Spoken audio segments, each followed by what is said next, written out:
Alors bonjour à tous, nous allons donc commencer une série de vidéos sur la partie 7 qui va donc parler du système immunitaire et les défenses de l'organisme.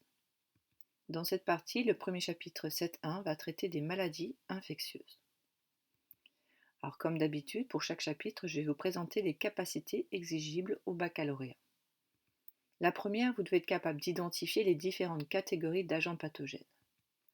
Ensuite, vous devez être capable de comparer la structure d'une bactérie et d'un virus et caractériser leur mode de reproduction respectif. Vous devez être capable de repérer, donc de nommer les différentes étapes d'un cycle viral à partir d'un schéma, lire et interpréter un antibiogramme, on verra d'ailleurs le mode opératoire pour faire un antibiogramme et ensuite sa lecture et son interprétation. On fera également dans une autre vidéo sur ce chapitre, donc la correction d'un exercice.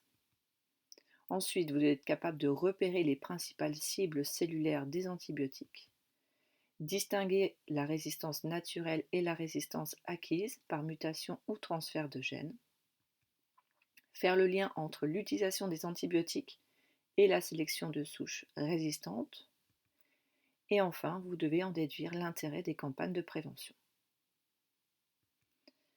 Alors, avant de commencer, je vais faire passer une petite vidéo très courte qui va expliquer ce qu'est un microbe.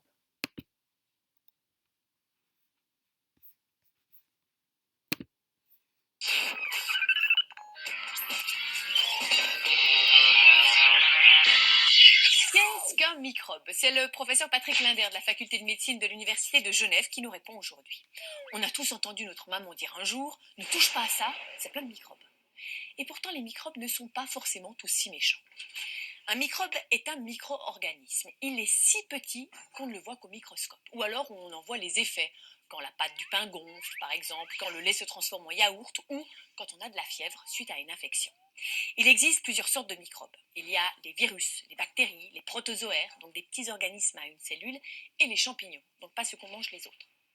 À première vue, le nombre impressionnant de microbes qui nous entourent pourrait nous faire peur. Il y en a des milliards. Mais en réalité, il y a beaucoup de gentils microbes et très peu de méchants. Dans la série des microbes méchants, il y a bien sûr le virus du sida ou celui de la grippe, les méchantes bactéries qui provoquent le choléra ou la salmonellose, les protozoaires responsables de la malaria ou encore les champignons qui s'imposent entre nos doigts de pied. Mais il y a beaucoup de gentils microbes. Prenez par exemple les marées noires. On utilise aujourd'hui des bactéries pour lutter contre la pollution du littoral et pour nettoyer les plages. Nous avons des bactéries aussi dans nos intestins, dans nos narines ou sur notre peau qui évitent que des microbes méchants ne nous attaquent. Les microbes sont donc présents partout autour de nous, dans la terre, dans l'eau, dans l'air. Mais il existe quelques endroits totalement stériles, notamment dans les laboratoires de recherche, mais aussi dans les hôpitaux. Ma grand-mère disait à mon oncle, en rentrant de l'école, « Oh, va te laver les mains, tu sens la barrière. »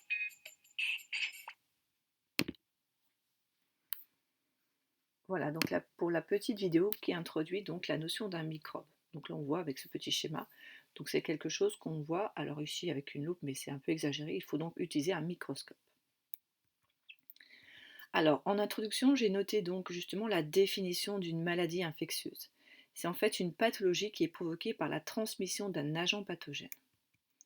Donc, un agent pathogène, on peut remplacer cette expression par agent infectieux, donc qui provoque l'apparition d'une infection. Et donc, vous devez savoir que ce sont des micro-organismes unicellulaires, ça veut dire faits d'une seule cellule, ou des organismes pluricellulaires formés de plusieurs cellules. Alors ici, vous avez une image en microscopie électronique à balayage, donc transformée sur ordinateur. Ici, c'est une bactérie avec des cils en surface et on a ici des flagelles qui lui permettent de se déplacer. Si on regarde la structure, mais on le verra un peu plus tard dans le cours, on voit ici que la bactérie, en fait, est un organisme unicellulaire fait d'une seule cellule. On verra l'intérieur plus précisément après. On a ici une photo de microscopie en microscope optique. Donc sur un frottis sanguin, on voit ici des trypanosomes qui sont des parasites ici. Et vous avez le schéma correspondant. Là, on a une cellule qui possède un noyau, alors qu'ici, on n'a pas de noyau. On a le matériel génétique qui est diffus donc, dans le cytoplasme.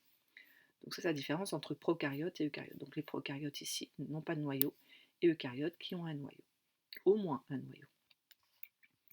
Donc pour la suite du cours, justement, les prokaryotes, donc on l'a vu en première, mais je remets entre parenthèses ici l'essentiel, ce sont des cellules donc, qui n'ont pas de noyau. Donc je rappelle que le matériel génétique est diffus dans le cytoplasme, on parle de nucléoïdes, et les eucaryotes qui, eux, ont un matériel génétique enfermé dans un noyau, au moins un noyau.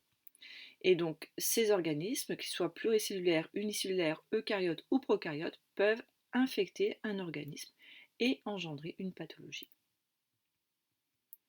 Alors, dans le cours, on va commencer par présenter les différentes catégories d'agents pathogènes, leur structure et le mode de reproduction. Mais avant de voir leur structure et le mode de reproduction, notamment des bactéries et des virus, on va surtout s'intéresser aux différentes catégories des agents pathogènes que vous devez connaître. Donc, il y a plusieurs sortes d'agents pathogènes. Les premiers, ils sont classés dans les organismes prokaryotes, donc qui n'ont pas de noyau, et unicellulaires, donc qui possèdent une seule cellule. Et donc là, vous avez une image de microscopie optique suite à un frottis ici, donc avec des organismes en violet. Donc là, c'est la coloration de Gram qui permet de distinguer deux catégories de micro-organismes. Ceux qui sont en violet foncé ici, on dit qu'ils sont Gram+, et des organismes ici en bâtonnet, cette fois-ci en rose, qui sont des Gram-. Donc là, vous avez un frottis en fait de bactéries. Donc là, on a des coques et des bacilles. Donc ils ont des formes variées. Donc là sur cette photo, on a juste des formes sphériques ou ovalaires. Donc là ce sont des coques et les bâtonnets, ce sont des bacilles. On les retrouve dans tous les milieux, l'eau, la terre, les aliments, les animaux et également chez l'homme. Alors certaines de ces bactéries sont utiles en industrie, notamment dans la fabrication des yaourts, on l'a vu aussi dans la vidéo, du pain.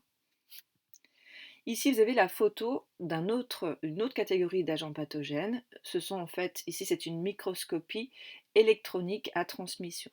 Donc là, quand on a une MET, c'est que l'organisme qu'on observe est beaucoup plus petit, qu'on ne peut pas observer au microscope optique. Donc là, c'est la photo d'un virus. Alors les virus, attention, contrairement aux autres agents pathogènes, ce ne sont pas des cellules mais des particules. En fait, c'est un assemblage de molécules. Donc, ils n'ont pas de vie autonome.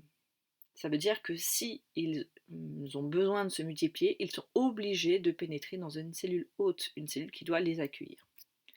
Donc, comme ils doivent être obligatoirement dans une cellule qui les accueille pour se multiplier et se reproduire, on dit que les virus sont des parasites intracellulaires obligatoires.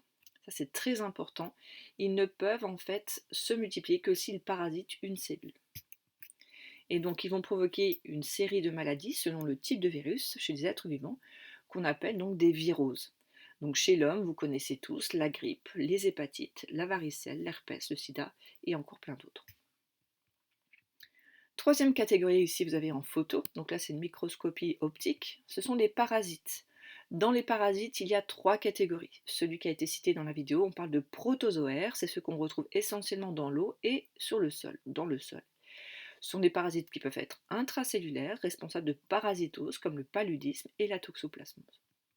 On a les endoparasites donc, qui vont aller à l'intérieur des cellules et les ectoparasites. Celui qu'on vous demande de connaître, ce sont donc les protozoaires. Donc gardez en tête, les protozoaires sont des parasites. Catégorie suivante, ce sont les champignons. Dans votre cours, vous avez donc deux photos ici. On a la première catégorie de champignons, ce sont des levures. On voit ici des cellules qui sont en train de bourgeonner pour former une nouvelle cellule. Donc ce sont des levures, par exemple la levure de boulanger qu'on utilise pour faire des pâtisseries. Et on a ici une moisissure. Donc là, on a un grand filament avec une tête caractéristique et on a ici des spores. Donc les moisissures qu'on retrouve par exemple à la surface du camembert. Et enfin, dernière catégorie à connaître, ce sont les prions. Donc attention, ce ne sont pas des cellules non plus. Les prions, ce sont des protéines qui au départ étaient normales et qui ont changé de conformation, c'est-à-dire de forme dans l'espace, elles sont devenues anormales. Et lorsqu'elles deviennent anormales, elles sont responsables de certaines maladies, notamment les encéphalites. Vous avez sûrement entendu parler de la maladie de Creutzfeldt-Jakob. Alors j'ai illustré de façon très simple à quoi correspondait un prion. Donc par exemple ici on a une protéine, on a une chaîne protéine protéique en jaune, avec ici une hélice en rouge, on a ici deux petits feuillets bêta en bleu, et on voit qu'on a des coudes, c'est-à-dire les parties qui relient donc les hélices entre elles et les coudes entre eux. Donc là, on a une seule chaîne. On a la première extrémité ici et l'autre extrémité. Donc ça, c'est la conformation normale. Donc cette protéine a une fonction tout à fait physiologique dans l'organisme. Par contre, il y a des événements qui vont faire que cette protéine va changer de forme. Et ça, c'est la même protéine. Vous voyez que là, on avait une, deux, trois grandes hélices et deux petits feuillets. Et là, il y a eu un changement de conformation. On a quatre grands feuillets et deux hélices qui sont plus petites. Et vous voyez la disposition, là, c'était à peu près de façon aléatoire, on a l'impression, donc quelque chose de plus étalé. Là, le fait d'avoir quatre feuillets, ils se sont tous alignés les uns aux autres et a donné une forme anormale à la protéine. Et cette protéine anormale va s'associer à d'autres protéines anormales, va former donc des fibres, des amas de fibres, et donc va provoquer l'apparition de maladies. Voilà, donc on a terminé la première vidéo sur le chapitre 7.1 sur les maladies infectieuses et donc les différents agents pathogènes, ou les agents infectieux.